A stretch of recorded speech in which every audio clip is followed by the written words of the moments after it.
last January before the impeachment of Sara. 500,000 last November tungkol dito sa flood control. Tapos ngayon, ang kaibahan nito, ito ay tungkol kay Marcoleta, yung highest ranking Iglesia ni Cristo member na makakasuhan at posibleng makulong. Ang iglesia kasi hindi yan pumapayag na miyembro nila magtatakbo sa politika. Ito yung first time na pumayag sila maging congressman, maging senador, sabi, vice president, and perhaps even higher. So this is a clear political project ng iglesia. Kaya hindi pwedeng makulong si Marcoleta. Pero nung nagkaroon ng pagkilos, siguro mga 10,000 lang. Tapos nung lumipat sa lalong lumiit, no? Baka 2,000 lang. Kaya nagtiklupan na. Pero napapahiya na sila, ganon? tingin ko na burst yung bubble nila na dati ay talaga nagdi-deliver sila. Partly siguro baka merong rally fatigue. Partly dahil hindi na paghandaan masyado. Although in-announce na to ni Boying Remulla 2-3 weeks before. Right. No? Na the case will be filed against Senator Marcoleta. Pero yung tingin ko, yung ikatlo na tingin ko mas posibleng dahilan, hindi compelling para sa kanila na mag-rally dahil ang issue plunder. Hindi... Parang ironic no? Kanya You're nga. calling for accountability. Oo. Tapos ang kaso, plunder. Tapos si Marcoleta, parang hindi naman siya ganun ka-inspiring na figure, nakakaawaan ng tao para depensahan, ipaglaban, di ba? Parehas kami niyang asshole no? Kaya, di parehas walang magra-rally para sa amin, di ba? So tingin ko isa yun Kaya hindi masyadong defining at saka compelling. But, wala bang mangyayari this weekend on the eve of the impeachment trial na will they make another attempt? Mahihirapan. Siguro bebuelo muna yan. Siguro mag-lick their wounds muna sila. Di ba? Siguro kailangan muna nilang i-package internally sa kanilang mga miyembro at externally sa publiko na may build up. No? At saka mag-raise ng resources. Medyo logistical nightmare. Right. Ang magpapatulog ka ng 10,000 tao sa EDSA, papakainin mo, sang CR pupunta yan, saan matutulog, Ang daming umuulan pa. portalets, ang dami nilang Bigay ng DILG yun. Hindi yung galing sa kanila.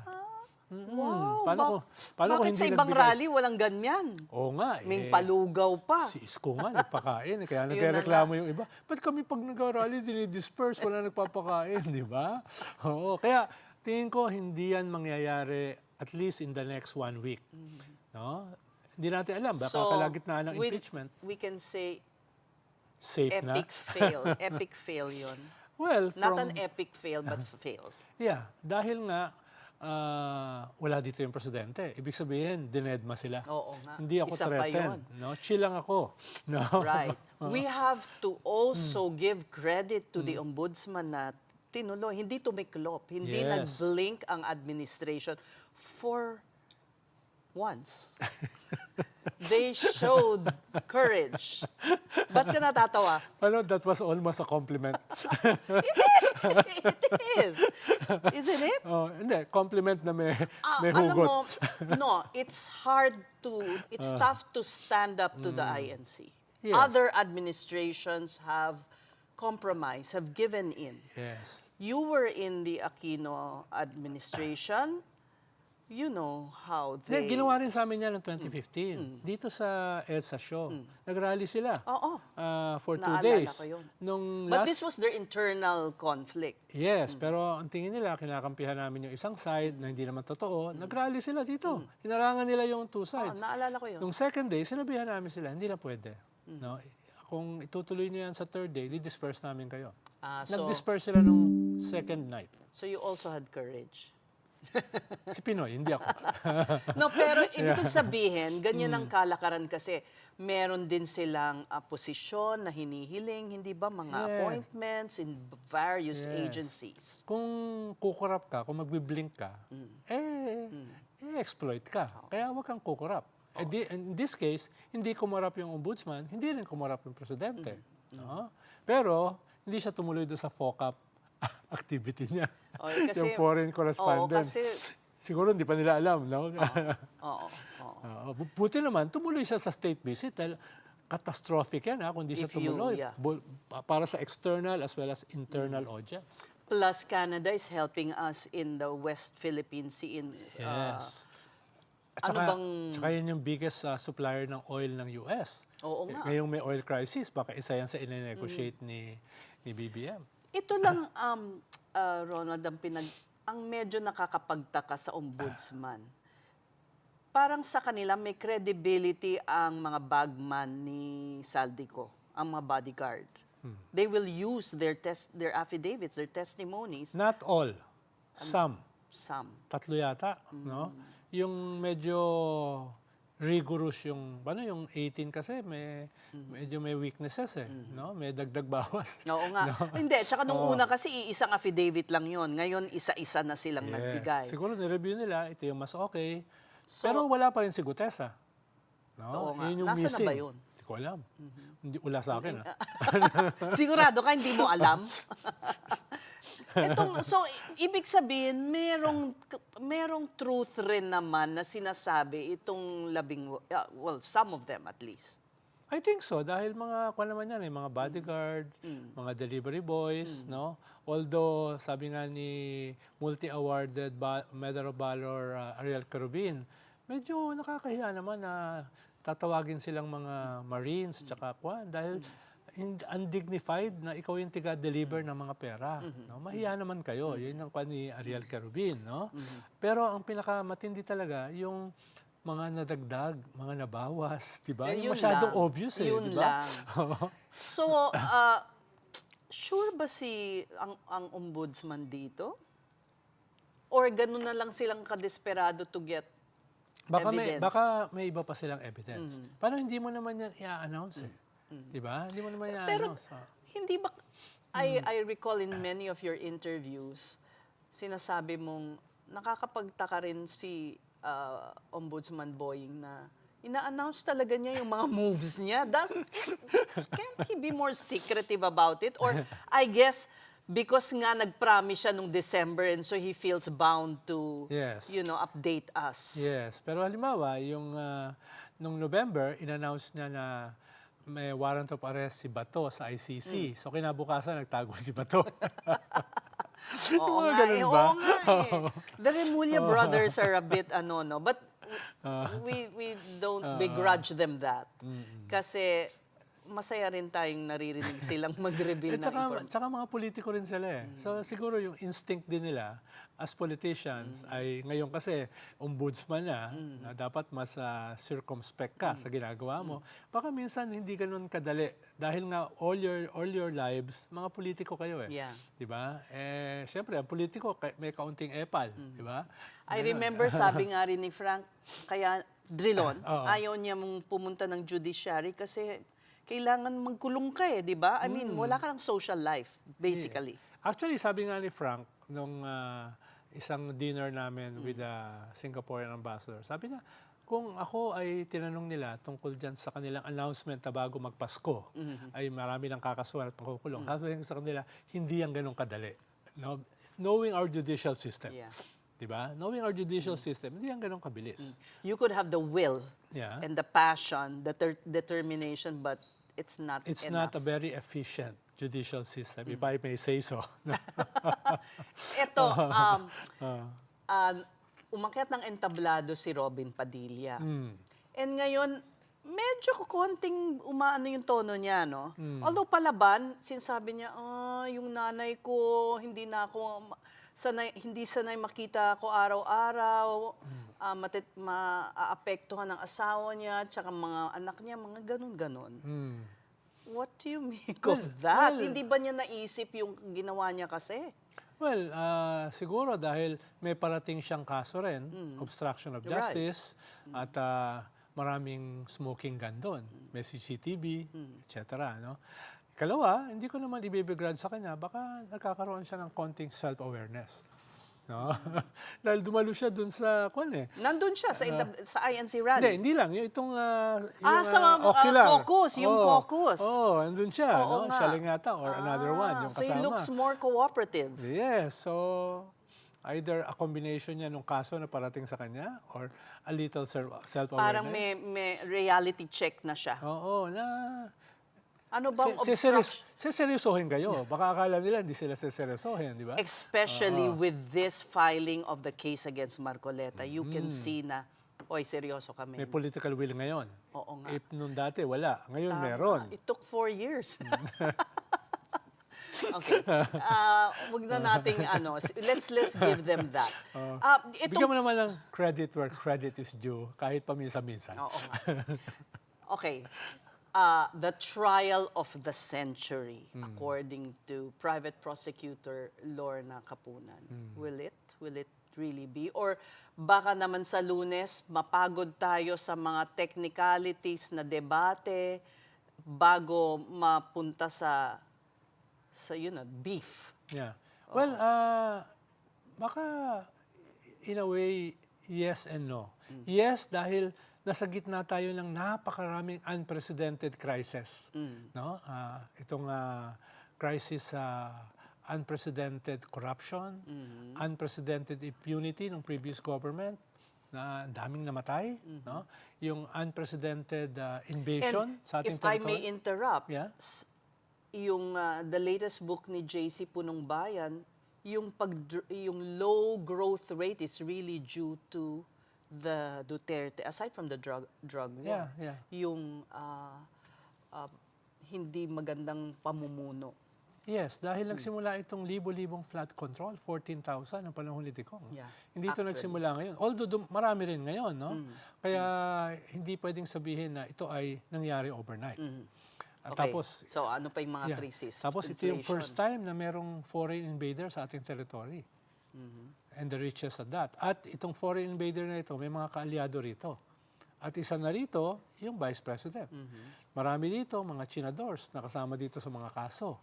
No? Chinadors. So medyo unprecedented ito. Tapos itong economic situation natin, kahit sabihin mo na upper middle income country na daw tayo, pero para sa karaniwang tao, Parang, ba't di namin nararamdaman? Paano, kung naman yan, yung average yan eh. Ibig sabihin, At saka pati yung sinama mga... kasi yung mga OFW, syempre, malaki. Yes, di ba? Oo. Pero yung So- nandito kasi, Parang gano'n eh. So may crisis tayo pa rin sa ekonomiya. Okay. Di ba? So anong implication? Panghuli, yung ating institutions are Weak. at their weakest. So medyo watershed itong impeachment na ito. Dahil lahat nandito eh. Lahat impunity, corruption, treason, no? Weak institutions. Kung hindi yan madadala sa logical conclusion, lalong hihina yung ating mga institutions going into 2028. So this is a different kind of impeachment compared do sa naunang dalawa. This is a different kind of confrontation, no? Polarization. Dahil nga, our institutions are at their weakest. So lahat nakatingin sa impeachment na ito. Kaya mauunawaan ko si Attorney Lorna Capunan nung sinabi niya, this is the impeachment of the century. Dahil ikatupa lang naman to, pero very important ito. And so, you would see this as a cleansing in a way kung magtagumpay, an opportunity to show na we can exact accountability. Yes. At saka yung context na, alam mo naman, impeachment is not just legal trial. It is basically a political process. Di ba? Kaya nga yung political forces at play dito eh. Kahit walang aamin. No? Sabihin nila, evidence-based eh. Sabihin nila, yung mga ganito-ganito ang titignan namin. Pero in the real world, ang calculation nila dito, what's in it for us? For our political future. Pero ang... That's why yeah. the congressmen are really going to be more in the public view now. Sila mismo ang haharap. Silang magpe-present ng evidence, etc. Yes. At saka nangyayari ito dahil, siyempre, ang kandidato for 2028, yung akusado. At siya yung leading for now sa surveys. Yung administrasyon, parang wala namang ibang kandidato. Di ba? So, itong ganitong klaseng political dynamics ay nagpe-play dito sa impeachment. Kung sakaling hindi ma-impeach si Sara, momentum ito papuntang 2028. Kung ma-impeach naman siya, either may plan B sila, no? Anong plan B? Anong plan B mo? Baste or Robin, yun ang kanilang plan B. daw.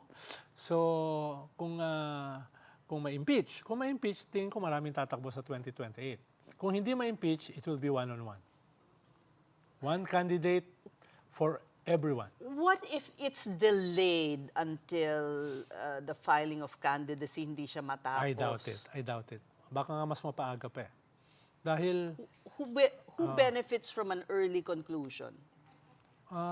depende kung ano yung resulta. Kung anong resulta. Depende kung anong resulta, di ba? Pero ikaw naniniwala ka pa bang a conviction is reachable, is within reach? It is uphill, but it is doable. No? Studying the two previous impeachment, no?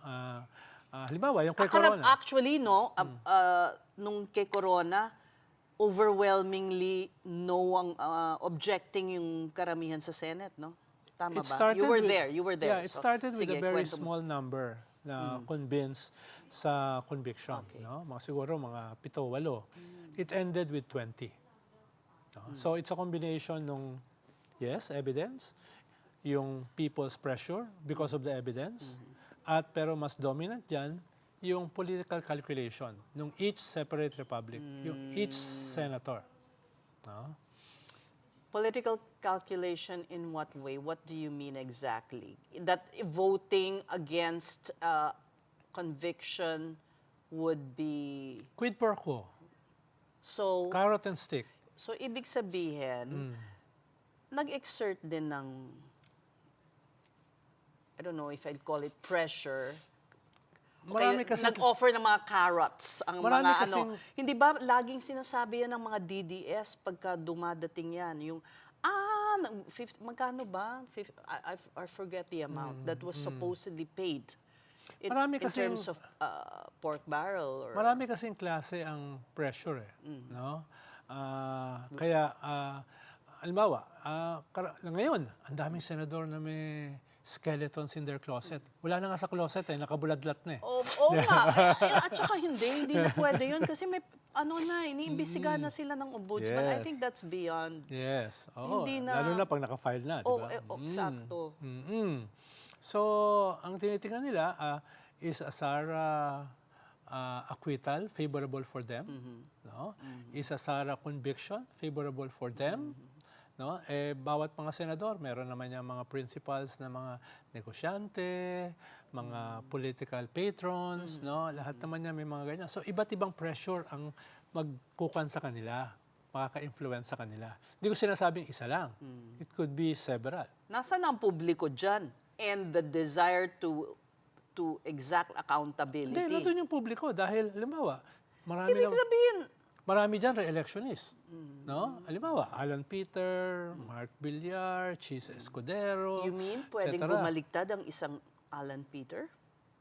Ang dalas niya bumaliktad eh. How will you sell that? Hindi ko mabilang sa daliri ko ilang beses siya bumaliktad. Andun siya sa INC rally. Tingin na lang ako sa sili. O sino pang re-electionist? Oo. So, posibleng, even those na sinasabing, sunugin mo ko, amoy Duterte pa rin ako. Re-electionist yun.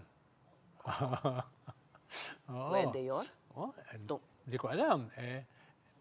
Mismo nga si Bongo, sabi nung iba, posible. Hindi naman siya ganun ka-close kay Sara. Yes, because nga, may hidwaan sila. Yeah. You can see that might be the reason. Yeah, tsaka isa siya sa pinakamaraming kaso. May kaso siyang plunder sa ombudsman, over Parmali. May kaso siya sa ICC. No? Ito namang, okay, since we're talking about all these senators facing cases, yung threshold ba, voting threshold, kailan ba yan dapat ma-address ng impeachment court? Right from the get-go or pagkabotohan na lang?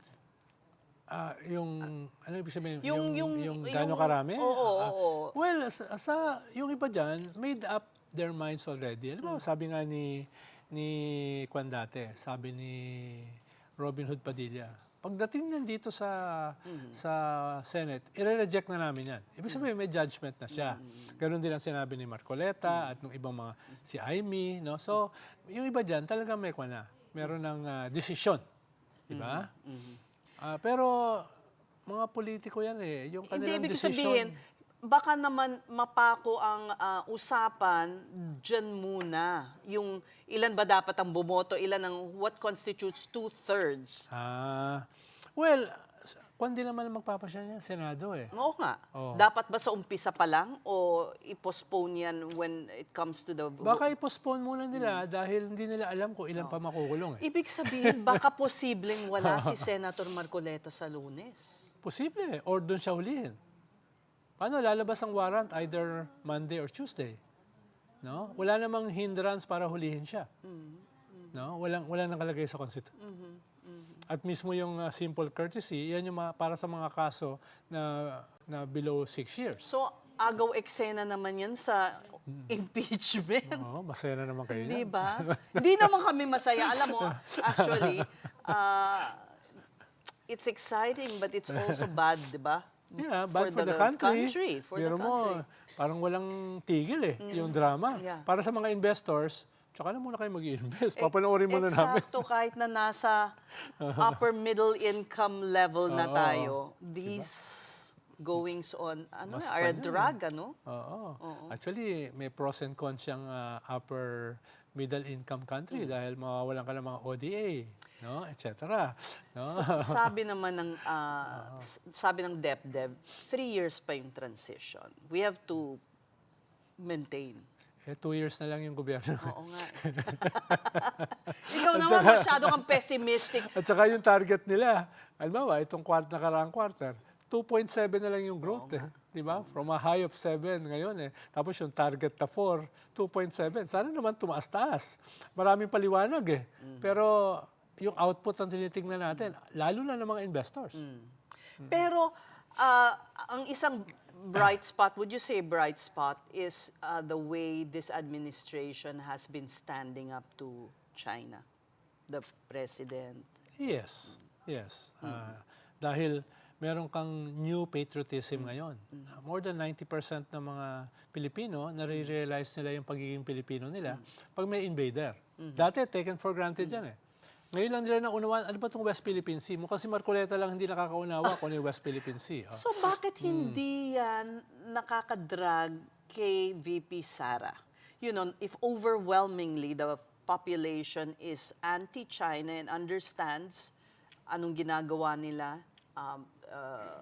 na threat sila sa ating sovereignty. Pero pagdating kay Sara, parang nadi-discount nila Dahil yun. in the scheme of things, ang number one pa rin kasi ay stomach issues, no? Inflation, wages, employment, no? Yan pa rin. Tapos crime, tapos corruption. Siguro yung West Philippine Sea, kahit aware ang mga tao, 90%, parang pang-4, pang-5 pa lang siya. Ikalawa, hindi pa rin talaga na ididikit eh. No? Siguro yun ang challenge sa mga sa kampanya. Yes, halimbawa, nung midterm election, yung presidente lang ang nagbabanggit ng West Philippine Sea. Yung lahat ng senador niya, walang binabanggit. So, hindi mo nagagamit to sa kabilang kampo. So, it's a question of messaging, narrative. No? So, ngayon lang ako nakakita ng gobyerno na nagpalit ng communication said 5 times. Sa gitna ng sa 3 years, di ba? Usually kasi... Pero nung kayo naman, 2 communication team. Yes, pero tuloy-tuloy sila. Di ba? Tuloy-tuloy sila. Isa lang yung natanggal. Pero ngayon... pero ngayon... Natatawa ka. Wala. Si Auntie Claire is parang she's very effective, don't you think? Well, yes. Sabi ng iba, masyadong madaldal. Sabi ng iba, siya yung parang lightning rod na nag-absorb ng banat imbis na sa presidente. Di ba? So, may pros and cons din si Auntie Claire. Pero yung role kasi niya, bardagulan eh. Siya yung, dahil yung, Siya yung tiga... yung kalaban mo, street fighter eh. So, kailangan mo rin ng street fighter. Lalo kung presidente mo, masyadong nice. Oo nga. Oo nga. Ito naman, sige, mabalik tayo sa, before we let you go, sa impeachment trial. The presiding officers, na-decide na ba? Well, for now, parang si Win Gatchalian. Nung una, lumalabas kasi si Cheese dahil dalawa lang silang abogado, tapos parang reluctant naman si Kiko. Pero Yun yung yung sinabi- optics kasi hindi maganda eh. Na ano? Na yung presiding judge mo, si Mr. Forthwith, na meron pang kaso sa COMELEC, may kaso rin sa ombudsman, parang, Tapos aayawan din siya ng minorya, no? yes. Pero no? kanina kaya, anong narinig mo dun sa caucus? Sama-sama sila, ha? Well, for now kasi, parang si Win. Although, if formalize pa rin nila yan sa Lunes. No? So, medyo hindi pa yan ganun ka final. No? Ah, Can Alan Peter Cayetano, Senator Alan Peter Cayetano throw chaos in the proceedings? mahihirapan siya dahil yung question ng Senate President settled na eh. Kung siguro kung walang 13, baka manggulo pa siya, mag-invoke pa siya. Pero mismo siya sinabi niya, pag maka-13 kayo, wala na akong magagawa. Di ba? Hindi, pero sa mga magkokota na siya. manifestation, naalala mo, sa kanya nang galing yung i-remand back to the Congress yung Yes. complaint, ha? Yes, pero siya yung nag-isip nun. Pero at that time, suportado siya ng majority noon. Ngayon, hindi. Ang pwede niyang gawin ngayon, mag-quote ng Bible verses. No? Yun. Hindi ko alam kung makakagulo yun. No? Dahil... Naniniwala ka ba sa, kaya ba ni Senate President Win Gatchalian mag-preside? Well, hindi pa siya tested eh. Hindi siya tested pa sa ganyang klaseng element. Pero malay mo, baka mag-rise up siya doon sa challenge. Di ba? And he's hardworking. Yes, maganda yung performance niya doon sa national budget, no? Kahit yung mga veterano katulad ni Tito Soto, tsaka ni Ping Lacson, puring-puri sa kanya. So, who knows, no? Yeah. Paano siya? He will rise to the occasion. Yes, dahil hindi naman kinakailangan maging abogado eh. Oo. Ano, ang In mahalaga fact, diyan, baka hindrance pa nga yung pagiging abogado mo. mahalaga diyan, alam mo yung rules ng Senate, no? Yung rules ng impeachment, pwede mo nang pag-aralan yun eh. Pwede mo nga i-chat GPT yun eh. So, prognosis mo sa week ahead, wala namang chaos siguro. Hindi naman kaya Not this- pupunta ang INC at mag-rally sa Senado? Not yet. Dahil they will be licking their wounds, raising resources, consolidating their forces, creating a new narrative. No? Baka pag nasa kulungan si Marcoleta, baka doon naman sila mag-organize. No? Tulungan. Diba? Quezon City yun eh. Base nila yun eh. Sa Payatas, diba? That's true. Malapit lang. Baka doon sila magkuhan. Pero kailangan nilang bumuelo uli. So back to the drawing board sila. Okay, maraming salamat. Have a good weekend. And congratulations, natalo mo si Christian Esguera sa anong tawag na Cookfest! Pero sana naman magkaroon kami ng pagkakataong matikman ang iyong mga specialties. Anytime. Masanay ako ng maramihan eh. Pampiesta. Okay. Sige. Always a pleasure having you on The Big Story. Same That here. was political pundit Ronald Llamas.